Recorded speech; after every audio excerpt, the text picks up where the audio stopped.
Hello friends, देखिए आज के इस वीडियो में हम लोग देखेंगे कि क्लास 9th का केमिस्ट्री, ठीक है, क्लास 9th का केमिस्ट्री हम लोग देखेंगे। इससे जितना भी ऑब्जेक्टिव क्वेश्चन है पूरे को हम लोग सॉल्व करेंगे।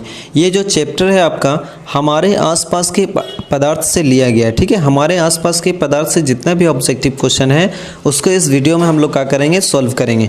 चलिए क्वेश्चन को स्टार्ट करते हैं। अब लेट नहीं हो, अभी तक हमारे चैनल को आप सब्सक्राइब नहीं किए हैं तो प्लीज़ सब्सक्राइब कर लीजिए ताकि ऐसा वीडियो आपको मिलते ही रहे। चलिए देखिए क्वेश्चन नंबर 1 में क्या कहता है। देखिए क्वेश्चन नंबर 1 में लिखा हुआ कि निम्न में कौन सा पदार्थ है, तो पदार्थ बताना है। देखिए गंध पदार्थ नहीं है, स्नेह भी पदार्थ नहीं है, इसका सही आंसर हो जाएगा आपका वायु जो है पदार्थ होता है। सबसे पहले अगर हम लोग जान लेते हैं कि पदार्थ किसको कहते हैं, तो पदार्थ हम लोग किसको कहते हैं, तो ये क्या होता है, छोटे छोटे कणों से मिल करके बना हुआ रहता है जो पदार्थ रहता है, ठीक है। और इसमें क्या होता है, कुछ भार हो, वैसा पदार्थ ले जिसमें कुछ भार हो, जो आयतन घेरे, रुकावट डाले, जिसमें कुछ स्थान हो, वो क्या होता है, पदार्थ कहलाता है। तो वायु का होता है, रुकावट भी डालता है, इसमें कुछ भार भी होता है, ठीक है। इसी को हम लोग क्या बोलते हैं, पदार्थ बोलते हैं, ठीक है। स्नेह नहीं होगा, गंध, ये सब पदार्थ नहीं होगा। चलिए अगला क्वेश्चन देखते हैं, क्वेश्चन नंबर 2 में। देखिए क्वेश्चन नंबर 2 में कहता है कि निम्न में कौन पदार्थ है। निम्न में बताना है कि कौन पदार्थ है, तो विचार पदार्थ हो सकता है, जैसे में किसी सोच विचार तो इससे पदार्थ नहीं होगा। तो कुर्सी जो है पदार्थ होता है, क्योंकि इसमें कुछ क्या होता है, भार होता है, द्रव्यमान होता है, रुकावट डालता है। ये क्या हो जाएगा आपका, कुर्सी जो हो जाएगा पदार्थ हो जाएगा। इसका सही आंसर हो जाएगा आपका कुर्सी हो जाएगा, ठीक है। इसका सही आंसर क्या हो जाएगा, तो कुर्सी हो जाएगा। चलिए अगला क्वेश्चन देखते हैं, क्वेश्चन नंबर 3 में। देखिए क्वेश्चन नंबर 3 में कहता है कि इसमें से बताना है कि कौन पदार्थ नहीं है। तो कौन पदार्थ नहीं है, तो देखिए जल भी पदार्थ है, भोजन भी पदार्थ है, हवा भी पदार्थ है। तो इसका सही आंसर क्या हो जाएगा, स्नेह जो है ये पदार्थ नहीं है। स्नेह जो है ये पदार्थ नहीं है, यानी इसका सही आंसर हो जाएगा आपका स्नेह हो जाएगा, ठीक है। चलिए अगला क्वेश्चन देखते हैं, क्वेश्चन नंबर 4 में। देखिए क्वेश्चन नंबर 4 में कहता है कि गैसों में विसरण का एक उदाहरण है। बताना है कि गैसों में जो विसरण का एक उदाहरण है, इसका सही आंसर क्या हो जाएगा, तो इत्र में सुगंध का हवा में फैलना, ठीक है। इत्र में सुगंध का हवा में फैलना गैसों का विसरण का एक उदाहरण माना गया है, यानी जबकि स्याही में नहीं होगा, ठीक है। किसमें होगा, तो इत्र में ना होता, सुगंध के हवा में फैलना। तो इसका सही आंसर हो जाएगा गैसों का विसरण हो जाएगा, ठीक है। चलिए अगला क्वेश्चन देखते हैं हम लोग, क्वेश्चन नंबर 5 में।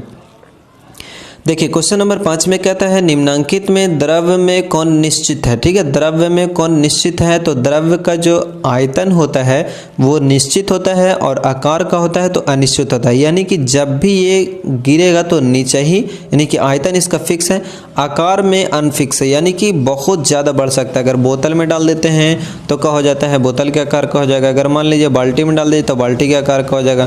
तो इसका जो आकार होता है अनिश्चित होता है, जबकि द्रव्य में जो निश्चितता का पाया जाता है तो इसका आयतन जो होता है क्या होता है, निश्चित होता है। समझ में आया ना, तो इसका सही आंसर हो जाएगा आयतन हो जाएगा। चलिए अगला क्वेश्चन देखते हैं, क्वेश्चन नंबर 6 में। देखिए क्वेश्चन नंबर 6 में कहता है निम्नलिखित में द्रव्य में कौन सा अनिश्चित रहता है। तुरंत बताएं कि द्रव्य का जो आकार होता है अनिश्चित होता है और आयतन का होता है तो निश्चित होता है। यानी कि द्रव्य का जो आकार होता है, मान लीजिए कि आप किसी भी पानी को, बोतल वाले पानी को नीचे फैला देते हैं तो बहुत लंबा फैल जाएगा। अगर वही चीज़ को बाल्टी में डालेंगे तो उसका आकार बाल्टी के आकार का हो जाएगा। तो इसका सही आंसर हो जाएगा आकार हो जाएगा, ठीक है। यानी कि अनिश्चित जो रहता है, कच्चा रहता है तो आकार रहता है, इसका सही आंसर हो जाएगा आकार हो जाएगा। चलिए देखिए क्वेश्चन नंबर 7 में देखते हैं। क्वेश्चन नंबर 7 में कहता है कि किस अवस्था में अणुओं की ऊर्जा अधिकतम होती है। बताना है कि किस अवस्था में अणुओं की जो ऊर्जा होती है अधिकतम होती है। तो बताइए किस अवस्था में होता है, तो गैस में जो है अणुओं की अधिकतम ऊर्जा होती है, क्या होता है, गैस का। इसका सही आंसर हो जाएगा गैस, ठीक है। चलिए अगला क्वेश्चन देखते हैं, क्वेश्चन नंबर 8 में। देखिए क्वेश्चन नंबर 8 में लिखा हो किस अवस्था में अणुओं की जो ऊर्जा होती है सबसे कम होती है। बताइए किस अवस्था में अणुओं की जो ऊर्जा होती है सबसे कम होती है। तो इसका सही आंसर हो जाएगा ठोस हो जाएगा। ठोस में क्या होता है कि अणुओं में ऊर्जा के जो सबसे कम होता है, किस अवस्था में, ठोस में होता है। चलिए देखिए क्वेश्चन नंबर 9 में देखते हैं।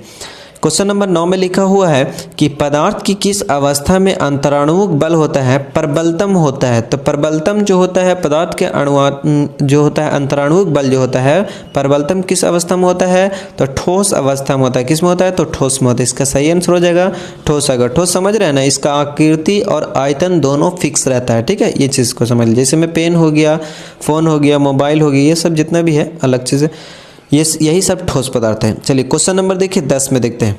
क्वेश्चन नंबर 10 में क्या कहता है कि निम्न में किसमें कहते हैं कणों की अधिकतम गति पाई जाती है। बताना है कि किसमें जो है कणों की अधिकतम गति पाई जाती है। तो इसका सही आंसर हो जाएगा गैस। देखते हैं कि अगर हम लोग गैस को थोड़ा सा छोड़ते हैं तो बहुत दूर तक जाता है उड़ करके, ठीक है। यानी कि गैस जो है इनकी कणों की जो अधिकतम जो होता है गति बहुत तेज रहता है, ठीक है, बहुत ही अधिक होता है, इसको याद रखना है। चलिए अगला क्वेश्चन देखते हैं क्वेश्चन नंबर 11 में। क्वेश्चन नंबर 11 में कहता है कि जल का क्वथनांक होता है। तो जल का जो क्वथनांक रहता है 0 डिग्री सेल्सियस रहता है। द्रव्यनांक जो रहता है ये द्रव्यनांक होता है 0 डिग्री सेल्सियस, ठीक है। द्रव्यनांक होता है 0 डिग्री सेल्सियस, जबकि क्वथनांक होता है 100 डिग्री सेल्सियस। इसका सही आंसर हो जाएगा 100 डिग्री सेल्सियस हो जाएगा। चलिए अगला क्वेश्चन देखते हैं हम लोग क्वेश्चन नंबर 12 में। देखिए क्वेश्चन नंबर 12 में कहता है कि शुद्ध जल का क्वथनांक होता है। तो शुद्ध जल का जो क्वथनांक होता है इसका सही आंसर हो जाएगा 373 केल्विन। देखिए 100 डिग्री सेल्सियस से अगर हम लोग केल्विन में बदलेंगे तो 100 इसमें 273 में 100 ऐड कर देंगे, 273 में 100 ऐड करेंगे तो कितना हो जाएगा 373 ही ना होगा। तो सेल्सियस से केल्विन बदलने के लिए आता है, नहीं आता है तो कोई बात नहीं, वीडियो हम बना दिए उसको जा करके आप देख सकते हैं, ठीक है। चलिए अगला क्वेश्चन देखते हैं हम लोग क्वेश्चन नंबर 13 में।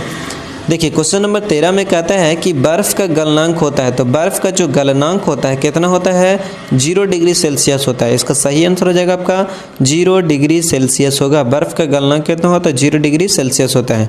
चलिए अगला क्वेश्चन देखते हैं क्वेश्चन नंबर 14 में।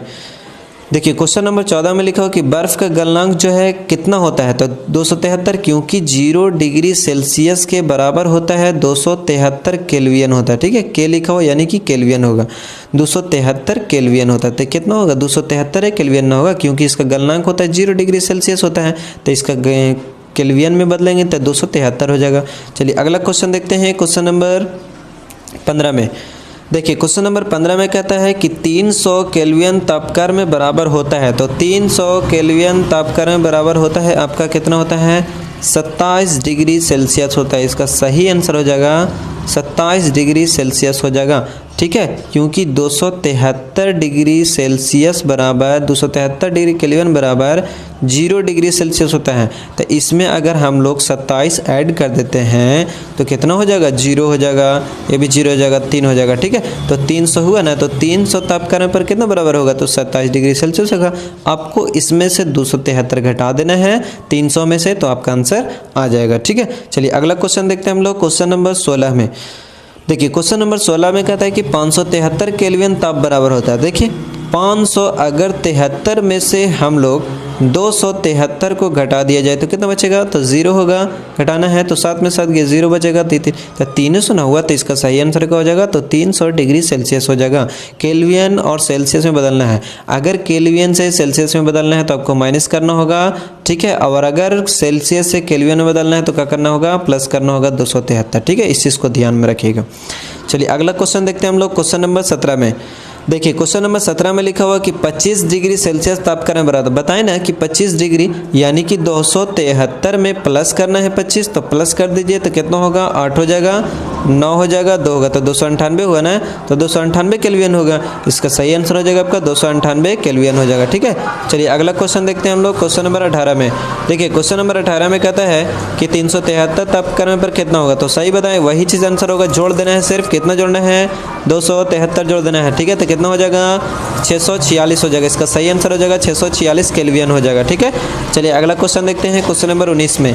देखिए क्वेश्चन नंबर 19 में कहता है कि गर्म भोजन या इत्र की गंध जो है दूर तक किस कारण से फैली जाती है, तो विसरण के द्वारा फैलता है। यानी कि गर्म भोजन लीजिए या फिर इत्र का जो गंध रहता है दूर तक किस कारण फैलता है, तो विसरण के द्वारा फैलता है। इसका सही आंसर हो जाएगा आपका विसरण के द्वारा फैलता है। चलिए अगला क्वेश्चन देखते हैं क्वेश्चन नंबर 20 में। देखिए क्वेश्चन नंबर 20 में कहता है कि 0 डिग्री सेल्सियस पर जल की भौतिक अवस्था क्या होगी, तो बताना है कि 0 डिग्री सेल्सियस पर जल की भौतिक अवस्था क्या होगी, तो इसका सही आंसर हो जाएगा ठोस होगा। इसका सही आंसर क्या हो जाएगा तो ठोस हो जाएगा। यानी कि 0 डिग्री सेल्सियस पर बर्फ कैसा हो जाता है तो ठोस हो जाता है। इसका सही आंसर हो जाएगा ठोस, ठीक है। बाकी के अगले वीडियो मिलते हैं आपके साथ। अभी तक हमारे चैनल को आप सब्सक्राइब नहीं किए हैं तो प्लीज़ सब्सक्राइब कर लीजिए।